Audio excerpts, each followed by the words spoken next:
Hello students, I am Sapan Singh, your physics teacher, and today we will study about class 9 physics chapter 4 work and energy.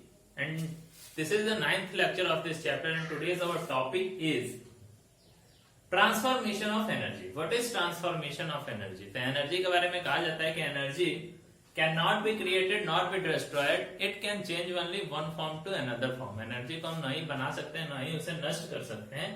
इसे एक form से दूसरे form में हम क्या कर सकते हैं, बदल सकते हैं, चेंज कर सकते हैं.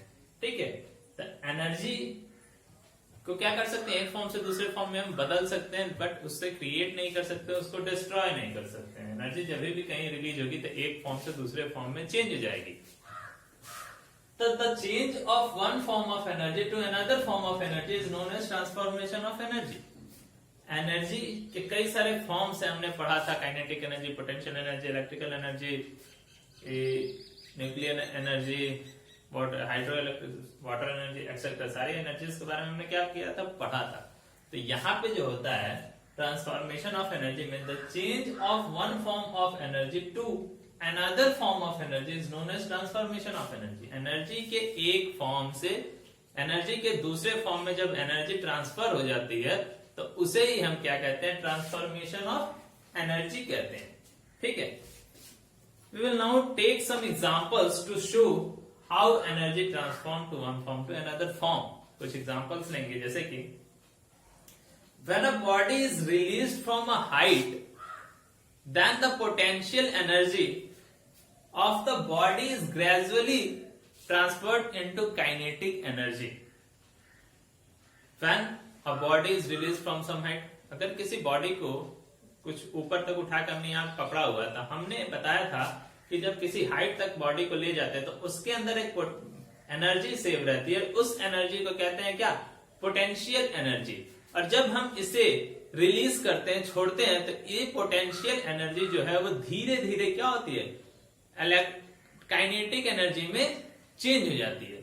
जैसे पहले स्पीड कम थी, मतलब धीरे धीरे चेंज हो रही है काइनेटिक एनर्जी में, और पूरा जब लास्ट में फुल स्पीड में आ जाती है अपने, तो जितनी इसके अंदर पोटेंशियल एनर्जी थी वो टोटल के टोटल पोटेंशियल एनर्जी किसमें कन्वर्ट हो गई, काइनेटिक एनर्जी में कन्वर्ट हो जाती है. इसी तरीके से a ball held at a height has only potential energy. अगर किसी बॉल को हम ऊपर पकड़े हुए हैं तो उसके अंदर केवल और केवल क्या, पोटेंशियल एनर्जी है. When the ball is release from a height, same condition, then the potential energy of the ball is gradually transferred into kinetic energy. तो धीरे धीरे ये kinetic energy में क्या हो जाता है, ट्रांसफर हो जाती है उस बॉल की potential energy. Second example is that in this fun fair ride called parade ship, जो झूला होती है, नाव वाला झूला, इस तरीके से झूलते रहते हैं, the kinetic energy into potential energy and back kinetic energy as in a simple pendulum. तो उसमें जो ट्रांसफॉर्मेशन ऑफ एनर्जी होता है वो एज ए सिंपल पेंडुलम की तरह क्या होता है, ट्रांसफॉर्मेशन ऑफ एनर्जी होता है. जैसे ये झूला यहाँ गया, यहाँ जाके रुकता है, तो इसके अंदर यहाँ पे इस मिड पोजीशन में क्या था, काइनेटिक एनर्जी था. जब ये मूवमेंट में है तो ये इस तरीके से जाएगा, तो यहाँ आके ये पोटेंशियल एनर्जी में चेंज हो जाएगा जब रुकेगा, और रुकने के बाद फिर जब चलेगा तो फिर वो धीरे धीरे काइनेटिक एनर्जी में चेंज होता गया. मिड में आएगा तो सबसे ज्यादा काइनेटिक एनर्जी रहेगी, पोटेंशियल एनर्जी क्या हो जाएगी, वहां पे जीरो हो जाएगी. और जब फिर ये इस साइड जाएगा तो फिर काइनेटिक एनर्जी मैक्सिमम रहेगी, पोटेंशियल एनर्जी जीरो यहाँ पे. फिर काइनेटिक एनर्जी धीरे धीरे पोटेंशियल एनर्जी में चेंज होते होते काइनेटिक एनर्जी जीरो हो जाएगी, पोटेंशियल एनर्जी कुछ ना मैक्सिमम हो जाएगी. फिर ऐसे तब जो शिप होता है या जो पेंडुलम होता है उसमें काइनेटिक एनर्जी और पोटेंशियल एनर्जी दोनों एक दूसरे से ट्रांसफर होते रहते हैं. पोटेंशियल से काइनेटिक, काइनेटिक से पोटेंशियल, इस तरीके से क्या होता है, उसमें ट्रांसफॉर्मेशन ऑफ एनर्जी होता है. थर्ड एग्जांपल अगर देखें तो a high drive is an example of transferring potential energy of the driver into kinetic energy. जो ऊंची कूद लगाता है, जो पानी में कूदता है, वो सारे जो डाइवर होते हैं वो पोटेंशियल एनर्जी रखते हैं और वो उसको काइनेटिक एनर्जी में चेंज करते हैं. ठीक है, तो the reverse happens when a piece of a stone is thrown upwards. उसी तरीके से रिवर्स कैसे होता है, अगर किसी पीस ऑफ स्टोन को ऊपर की तरफ हम फेंकें, तो हमने इसमें फेंका तो हमने इसमें काइनेटिक एनर्जी दिया. काइनेटिक एनर्जी धीरे धीरे क्या होगी, पोटेंशियल एनर्जी में चेंज होगी, और जब रुक जाएगी तो kinetic energy zero, potential energy अपने मैक्सिमम पॉइंट पे आ जाता है. और फिर ये धीरे धीरे gradually becomes to kinetic energy. और ये काइनेटिक एनर्जी धीरे धीरे होने लगेगी जब वो नीचे आने लगेगा। ठीक है, इस तरीके से जो एनर्जी होती है एक फॉर्म से दूसरे फॉर्म में क्या होती है, चेंज होती रहती है। तो when the body is thrown upwards the kinetic energy body is gradually becomes into potential energy. जब ऊपर की तरफ फेंकते हैं तो काइनेटिक एनर्जी धीरे धीरे पोटेंशियल एनर्जी में चेंज हो जाती है। इसी the change of one form of energy to another form of energy is known as potential energy. इसी को क्या कहते हैं, transformation of energy, sorry transformation of energy. The change of one form of energy to another form of energy is known as transformation of energy. और इसके uses कहां पे, हम किस किस चीज में इसका यूज करते हैं, इसके बारे में डिटेल स्टडी करेंगे। तो उसके लिए, उसके यूजेस के लिए एक हम टर्म लेते हैं। जो पहला यूज हम करते हैं, हाइड्रो इलेक्ट्रिक पावर प्लांट या हाइड्रो इलेक्ट्रिक पावर हाउस पे हम इस ट्रांसफॉर्मेशन ऑफ एनर्जी का यूज करके किस तरीके से इलेक्ट्रिसिटी को प्रोवाइड करते हैं, इसके बारे में हम पढ़ेंगे। तो हम सबसे पहले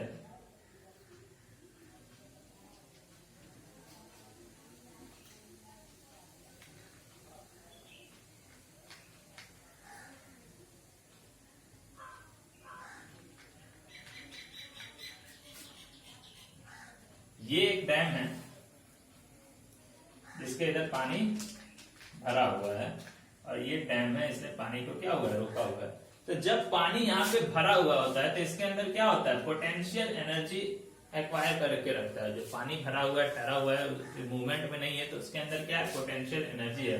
जब डैम के गेट को, एक गेट को मान लो हम खोल देते हैं, तो पानी बहुत ही फोर्स के साथ क्या होता है, बहता है। मतलब पोटेंशियल एनर्जी जो थी वाटर की, जो स्टोर करके रखी गई थी, वो पोटेंशियल एनर्जी यहाँ पे चेंज हो जाती है काइनेटिक एनर्जी में।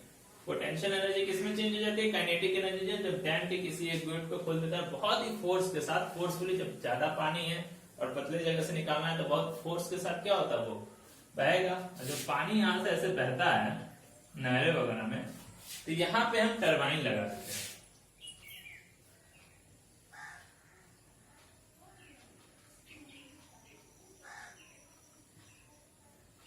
ये टरबाइन लगा देते हैं जिसके ब्लेड्स को बहते हुए पानी के बीच में ले जाते हैं। तो बहते हुए पानी के अंदर क्या है, काइनेटिक एनर्जी है, और ये काइनेटिक एनर्जी का यूज करके इस ब्लेड्स को ये क्या करता है, घुमा देता है। जब इसमें ब्लेड हम लगाएंगे तो ये डायरेक्ट पानी कंटिन्यू फ्लो हो रहा है, तो इस ब्लेड को घुमा देगा और ये तेजी के साथ घुमाता है।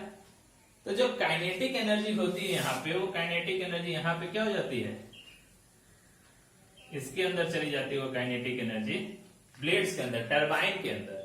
और इस टरबाइन को हम, जो इसका शाफ्ट होता है, बीच वाला जो चीजें घूमती है, इसमें एक और रॉड लगाकर इसको हम जनरेटर से क्या करते हैं,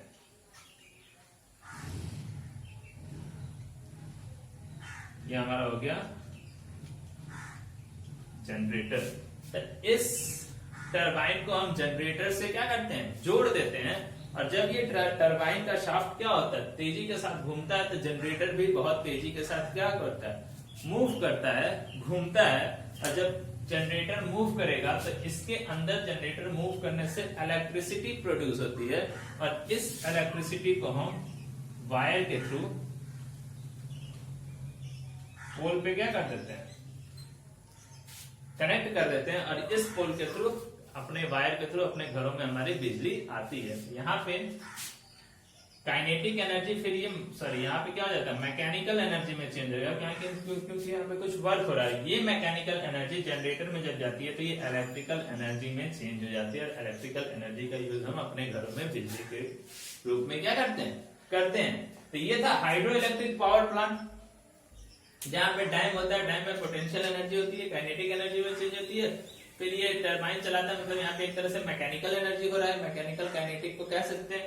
और इसके थ्रू जब इंजन चलता है, जनरेटर चलता है, तो जनरेटर में इलेक्ट्रिसिटी प्रोड्यूस होती है। तो जनरेटर क्या करता है, इस मैकेनिकल एनर्जी को इलेक्ट्रिसिटी में या इलेक्ट्रिकल एनर्जी में ट्रांसफर कर देता है। इसका यूज हम अपने घरों में करते हैं।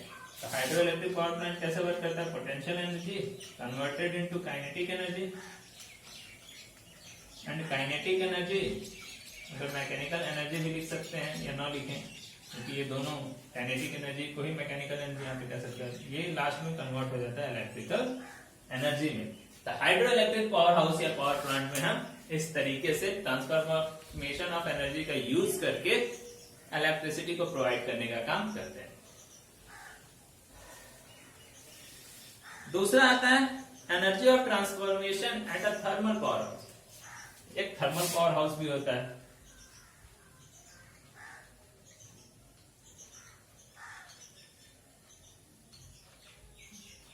थर्मल पावर हाउस में क्या होता है कि at thermal power house chemical energy of coal is changed into heat energy which is further converted into kinetic energy or electrical energy।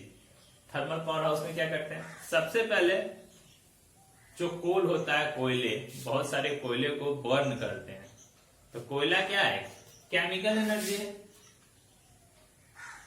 Chemical energy. और कोयले को जब हम बर्न करते हैं तो उसके अंदर में लॉट ऑफ अमाउंट में हीट प्रोड्यूस होता है, और हीट क्या है, chemical energy change into heat energy. किसमें चेंज होता है, हीट एनर्जी में।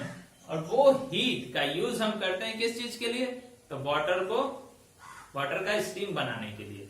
और उस स्टीम का यूज, स्टीम जो होता है वो उठता है, ऊपर उठता है, तेजी के साथ फ्लो करेगा, मतलब वो काइनेटिक एनर्जी में वहां पे क्या हो जाता है, चेंज हो जाता है। ये हीट एनर्जी के हेल्प से हम काइनेटिक एनर्जी को चेंज करते हैं, मतलब हीट एनर्जी को काइनेटिक एनर्जी में चेंज करते हैं, वाटर को हीट स्टीम बना के। और जब ये काइनेटिक एनर्जी होता है तो फिर स्टीम की हेल्प से, मतलब इस काइनेटिक एनर्जी की हेल्प से फिर वही टरबाइन चलाने का काम करते हैं, और टरबाइन को जनरेटर से जोड़ते हैं, और जनरेटर से फिर इलेक्ट्रिसिटी प्रोड्यूस होती है। तो काइनेटिक एनर्जी का यूज फिर हम इलेक्ट्रिसिटी प्रोड्यूस करने के लिए क्या करते हैं, मतलब इलेक्ट्रिकल एनर्जी का यूज करते हैं। तो इस तरीके से जो है थर्मल पावर प्लांट में भी क्या होता है, chemical energy of coal is converted into heat energy which is further converted into kinetic energy then electrical energy. तो थर्मल पावर हाउस में भी कोल के केमिकल एनर्जी को जलाते हैं तो हीट एनर्जी में, और उससे स्टीम का, पानी को गर्म करके स्टीम निकालते हैं तो काइनेटिक एनर्जी हो गया, और काइनेटिक एनर्जी को फिर टरबाइन चला के जनरेटर का यूज करके इलेक्ट्रिकल एनर्जी में कन्वर्ट कर देते हैं। तो इस तरीके से थर्मल पावर हाउस में ट्रांसफॉर्मेशन ऑफ एनर्जी का यूज हम करते हैं। One of the important characteristics of energy is that can be transform or change from one form to another form. इस तरीके से हम ये कह सकते हैं कि बहुत ही महत्वपूर्ण कैरेक्टरिस्टिक्स है किसका, एनर्जी का, यह एक फॉर्म से दूसरे फॉर्म में चेंज हो सकती है, जिससे हम बहुत सारी चीजों का यूज अपने दैनिक जीवन में, डेली लाइफ में करते हैं। ठीक है, तो आगे और भी कुछ छोटे छोटे, ये तो बड़े बड़े पावर प्लांट और पावर हाउस की बात थी। अब हम कल के क्लास में पढ़ेंगे एनर्जीज कन्वर्टर्स। छोटी छोटी चीजें जो हम अपने घरों में यूज करते हैं उसमें किस तरीके से एनर्जी का एक फॉर्म से दूसरे फॉर्म में चेंजेस होते हैं। ठीक है, तो आज के लिए बस इतना ही, धन्यवाद।